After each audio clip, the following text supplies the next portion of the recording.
CBN Campinas, e agora o assunto é política. Nós recebemos o Guilherme Boulos, que foi candidato à Prefeitura de São Paulo ano passado e é pré-candidato ao governo do Estado de São Paulo. Bem-vindo, Boulos. Obrigada pela participação no nosso programa. Obrigado. Bom dia, Lília. Bom dia, Flávio. Bom dia a todos os ouvintes da CBN.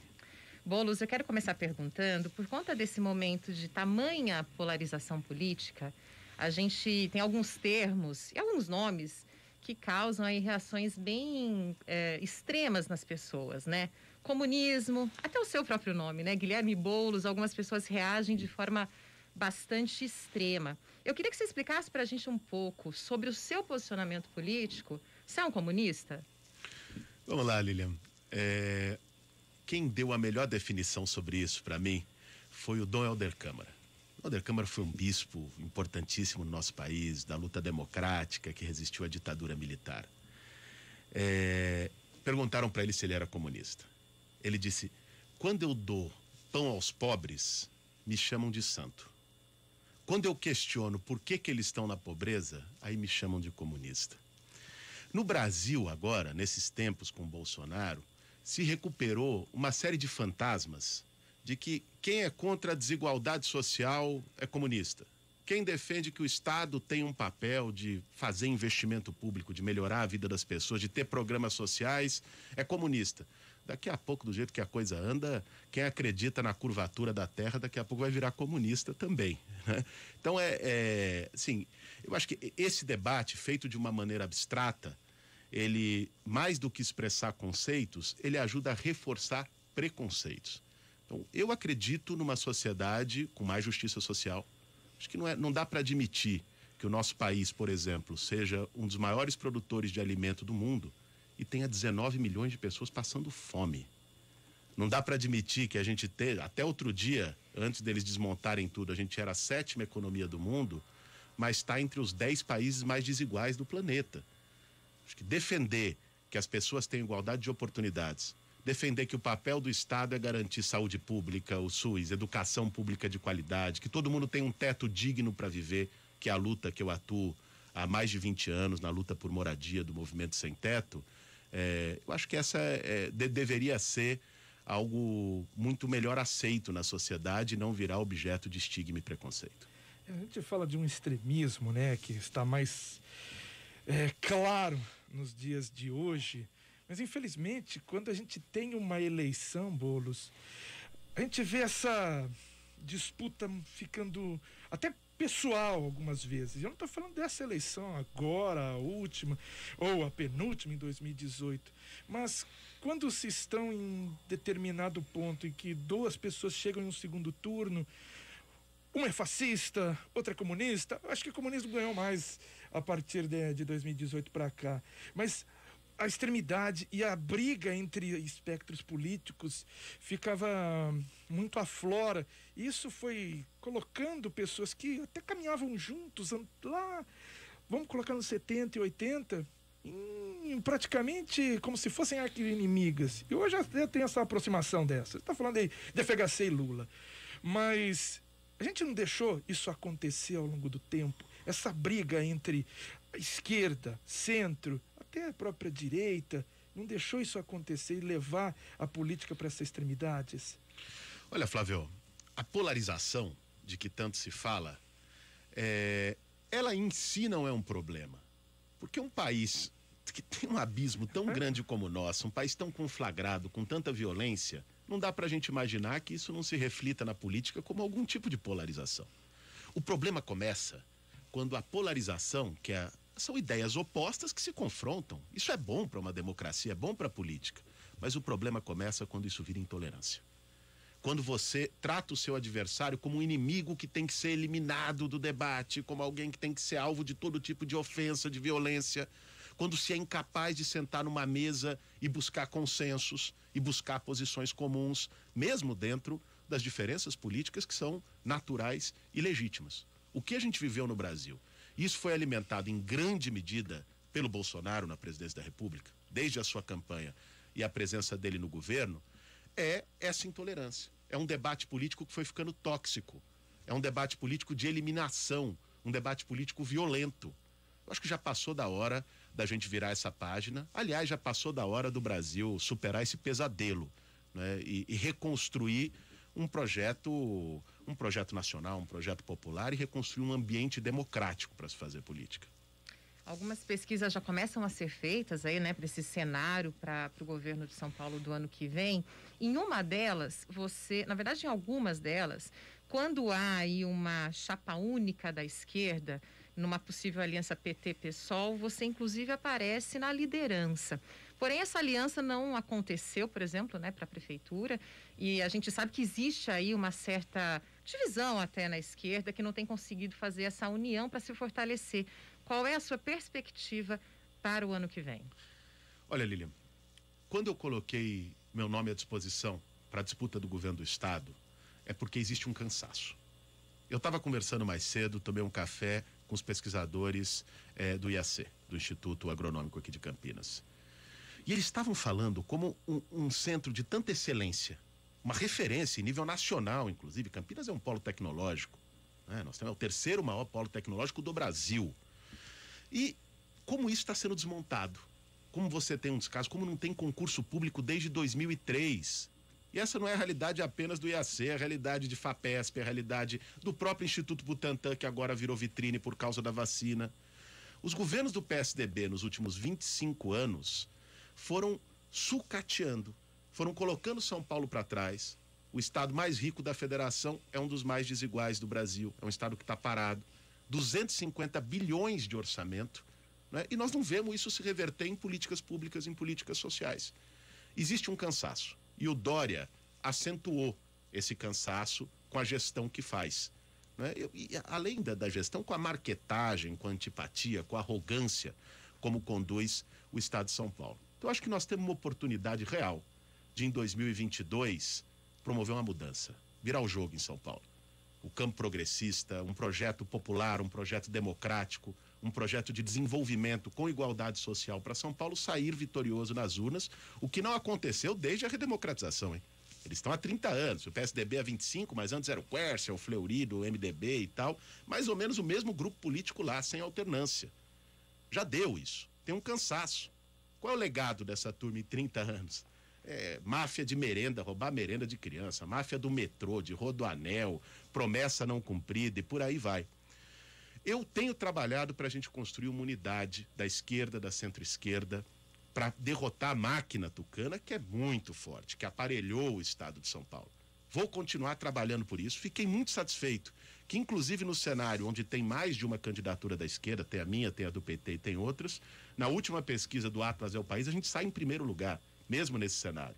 Agora, se tiver uma candidatura única, uma candidatura do campo progressista, eu acho que ela é absolutamente favorita no cenário de cansaço, de fadiga que a gente tem para conduzir o estado mais rico da federação, mais populoso da federação, e eu tenho trabalhado muito por isso. Boulos, acompanhando várias eleições, e esse é um discurso que, por muitas vezes, o senhor citou muito bem, desde a redemocratização, PMDB com Quércia, Fleury, e na sequência PSDB, né, com essa hegemonia até então. Mas o discurso de cansaço eu já escuto desde os anos 2000. E mesmo assim, o PSDB consegue, ora voltando, vindo um ministro da saúde, voltando novamente Geraldo Alckmin, colocando, e aí essa discussão não foi lá muito feliz em 2018, foi mais uma imposição do atual governador João Dória, porque o nome era de Márcio França, né? Mesmo assim o PSDB ganhou. Então, esse cansaço, apesar de todos aqui que a gente já escutou terem falado a mesma coisa, quando chega a eleição, o PSDB consegue. Agora está falando de um novo retorno, talvez, Geraldo Alckmin, que é um cara mais centrado, um político que a população até entende em tantos extremismos que nós falamos agora há pouco, ele parece ser mais... picolé de chuchu, como o pessoal chama. Isso. Um Joe Biden, por exemplo. Alguém que não vai te dar aquele amor, mas, pô, de tantos problemas que já tivemos, e aí? Esse cansaço. Deixa eu te dizer, Flávio, eu acho que agora nós temos um diferencial. Você tem toda a razão que o cansaço do PSDB não vem de hoje.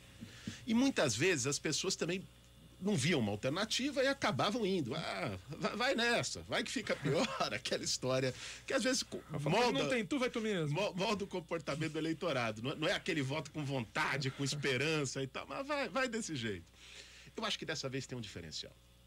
Primeiro, o João Dória tem um nível de rejeição que nenhum outro governador tucano teve. Nem o Alckmin, nem o Serra, nem o Covas lá atrás, ninguém teve. E isso tem a ver também com a gestão da pandemia. E acho que é importante a gente falar disso aqui. Porque quem está fora de São Paulo, houve uma ideia de que parece que a gestão da pandemia em São Paulo é um exemplo para o Brasil, para o mundo. Espera lá. Nós temos mais de 100 mil mortos no estado de São Paulo. A gestão da pandemia aqui foi profundamente errática. Abre e fecha, abre e fecha. Tinha que ter definição. Era momento que tinha que fechar para poder conter a propagação do vírus? Fecha. Agora, uma hora fecha, mais ou menos. Aí depois cede para o lobby, abre. Dali a 2 semanas fecha. Sabe, ficou nessa situação que não resolveu nem o problema do contágio do vírus, que se propagou livremente, e ainda criou um problema sério, por exemplo, para pequenos comerciantes, microempresários, para trabalhadores informais, que ficaram entre a dura escolha entre o vírus e a fome. Entre ficar em casa para se proteger do vírus e se arriscar a ter fome ou a perder o seu negócio. Às vezes o cara batalhou a vida toda para montar um CNPJ e em 3 meses estava falido, cheio de dívida, né? Ou então ir para a rua para trabalhar, às vezes se aglomerando em ônibus lotado e tudo mais, e se arriscar a contrair o vírus. Então, a política, para poder resolver a pandemia, se a gente olhar os países do mundo que mais acertaram, e mesmo estados do Brasil, pega o estado do Maranhão, que é um estado um dos mais pobres do país, nem se compara com o orçamento de São Paulo, né? O Maranhão, o que ele fez? Tomou as medidas de fechamento no momento certo, mas também deu apoio econômico. Porque não basta você chegar para a pessoa e dizer fique em casa. Você tem que dar as condições para a pessoa ficar em casa. Lamentavelmente, a quarentena em São Paulo, no Brasil, ela não foi um direito de todos, ela foi um privilégio de quem tinha condição. Então, você teria que ter um auxílio emergencial do Estado. Tem 250 bilhões de orçamento, Flávio. Tinha condições para isso. É o maior orçamento do país depois da União. Não fez.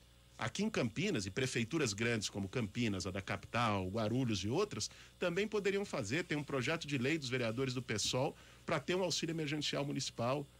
Você teria que ter políticas de apoio a pequenos comerciantes e microempresários para não falirem na pandemia. E, óbvio, um investimento emergencial em saúde pública. Eu estava vendo os dados aqui da cidade. Campinas perdeu 13% de profissionais de saúde nos últimos 4 anos. Diminuiu. Teve o escândalo lá do Hospital Ouro Verde, não sei o que tem a ver com as OS, que é a gestão do PSDB de terceirização da saúde. Ou seja, é uma gestão trágica, né, do ponto de vista estadual, e também se reflete aqui na região. E eu acho que a população sentiu isso. Tanto é que a rejeição do Dória é muito grande. Por isso que eu acho que agora vai.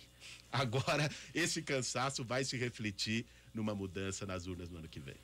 Boulos, a gente tem muitas participações dos ouvintes, mas antes de trazer algumas perguntas, se a gente tiver um tempinho, eu queria falar um pouco, que você está falando aí da rejeição do governo do Dória.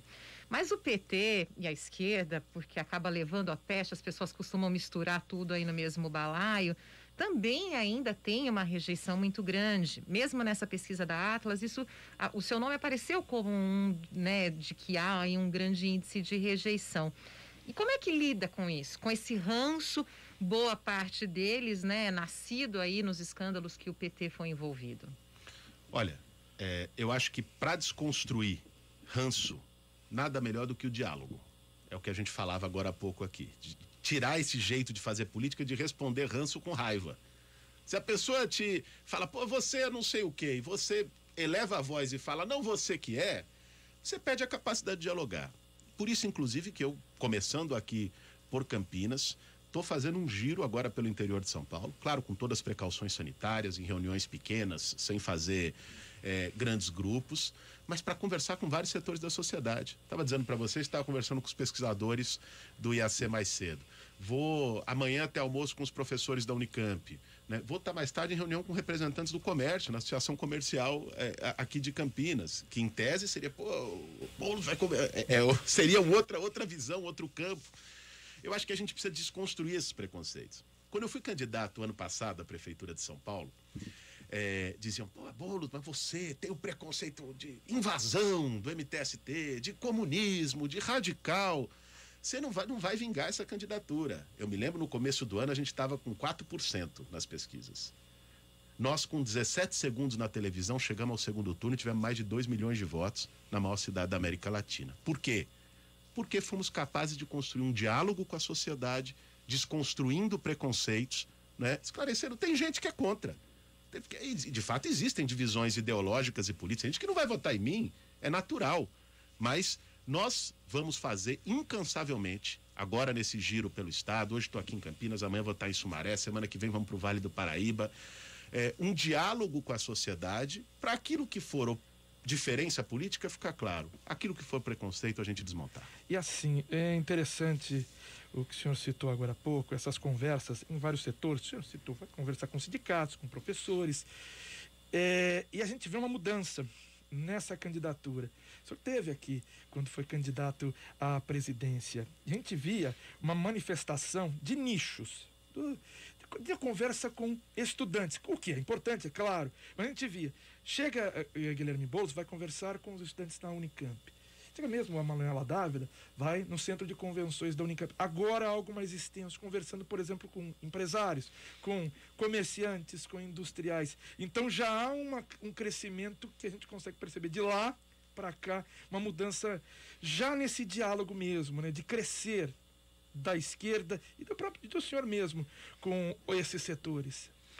Olha, todo mundo conhece as minhas posições. Sim. Nem que eu quisesse esconder elas, eu não conseguiria. E as posições vêm da luta social, vêm do princípio, para mim, política, ela só vale a pena, ela não é carreira. A política não pode ser meio de ganhar dinheiro. Política só vale a pena se ela for o instrumento que a gente tem para realizar os ideais que a gente acredita. Eu acredito numa sociedade mais justa e menos desigual. E vou trabalhar para isso. Mas eu tenho a consciência, Flávio, de que, para isso, você precisa dialogar com amplos setores da sociedade.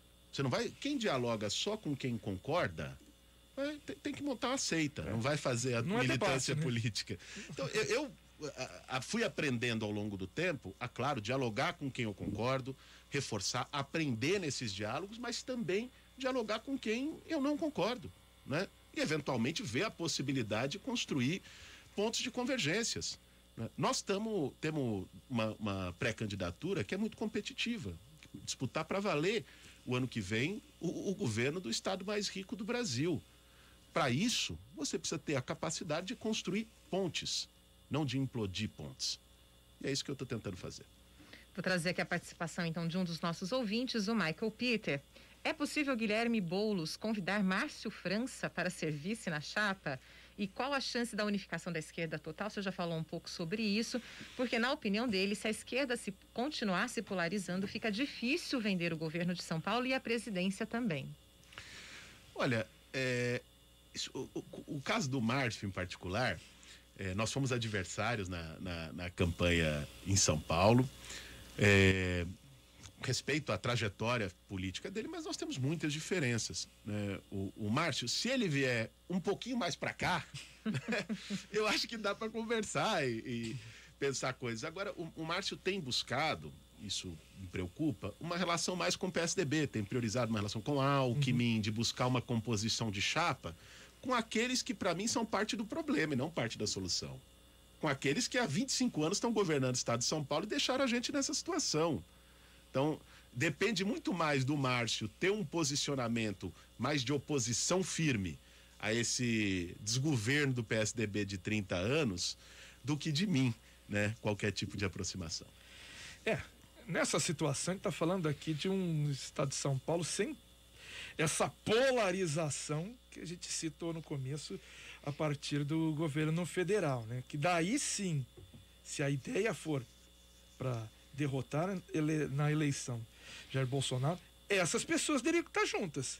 Aí Márcio França, Boulos, Alckmin, Lula e toda, ou mesmo esquerda, ou centro-esquerda e até alguns próprios da direita. Aí sim todos teriam que estar juntos. Agora o estado de São Paulo já não, né? Ter essa junção de... Porque Márcio França foi vice-governador do estado, era o nome de Alckmin para aquela eleição, disputou, quase foi eleito e só não foi eleito por causa do interior de São Paulo. É isso, Flávio. Eu acho que nós temos 2 desafios em 2022. Um é derrotar o Bolsonaro. Eu espero, aliás, que a gente consiga fazer isso antes de 2022. Acredito ainda na hipótese de um processo de impeachment. Crime de responsabilidade não falta. É uma ficha corrida. Bota na Bandeirantes aí, dá de Campinas até São Paulo, só de crime de responsabilidade que o Bolsonaro tem.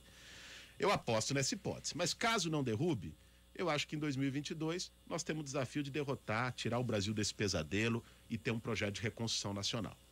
Outra coisa é o desafio de derrotar essa hegemonia tucana, que alguns chamam do tucanistão, aqui no estado de São Paulo, o Dória, o PSDB, que eu acho que aí é um desafio mais do campo progressista e da esquerda, né? Porque por exemplo, o Bolsonaro aqui também faz oposição ao Dória.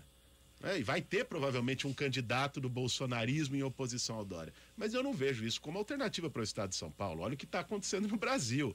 É a turma do negacionismo, é a turma da terra plana, é a turma que só sabe falar em arma, que não fala em livro, não fala em educação, não fala em cultura, fala em matar os outros.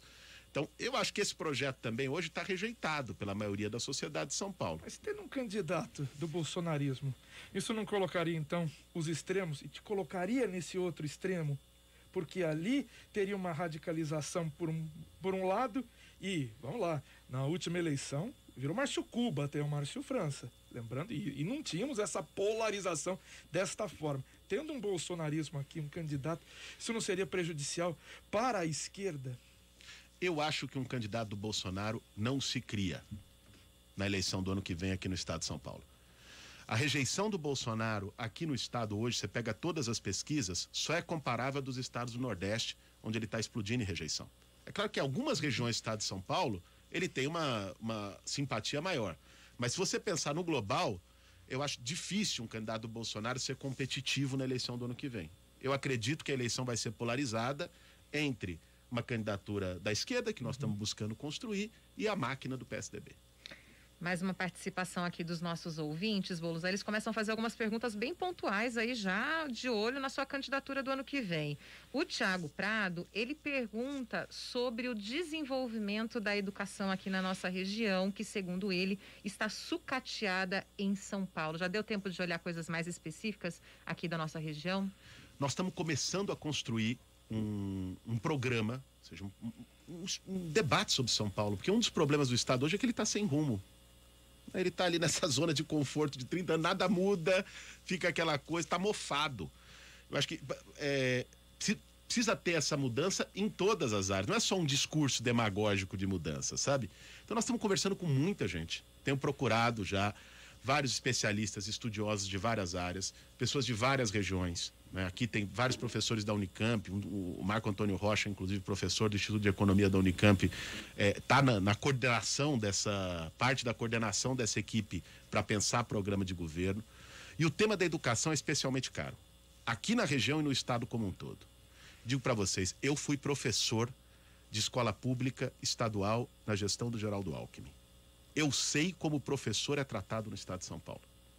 É um dos piores salários do Brasil, condições de trabalho muito ruins, o ambiente escolar sucateado. Nós estamos vendo isso agora no retorno às aulas que tem sido feito, muitas vezes de forma descuidada, irresponsável, tanto pelos municípios como pelo estado, agora na pandemia, colocando em risco a vida de professores e de alunos e profissionais. Como está o ambiente escolar? Tem escola que não tem água. A ventilação, o básico. Sala de aula com 50, 55 alunos. Eu dei aula em sala de aula com 50 alunos no ensino médio. Então, nós precisamos de uma reformulação completa na educação que passa pela valorização dos professores e profissionais da educação. Precisamos recuperar, resgatar a dignidade do funcionalismo público em São Paulo, do serviço público em São Paulo. Isso é plano de carreira, isso é valorização salarial. Passa por um debate sério sobre currículo, uma reforma curricular mais integrada com a vida real, com a comunidade, não aquela coisa maçante, fechada, que vem de cima e que não dialoga com a comunidade, com os estudantes, com os próprios professores, educadores.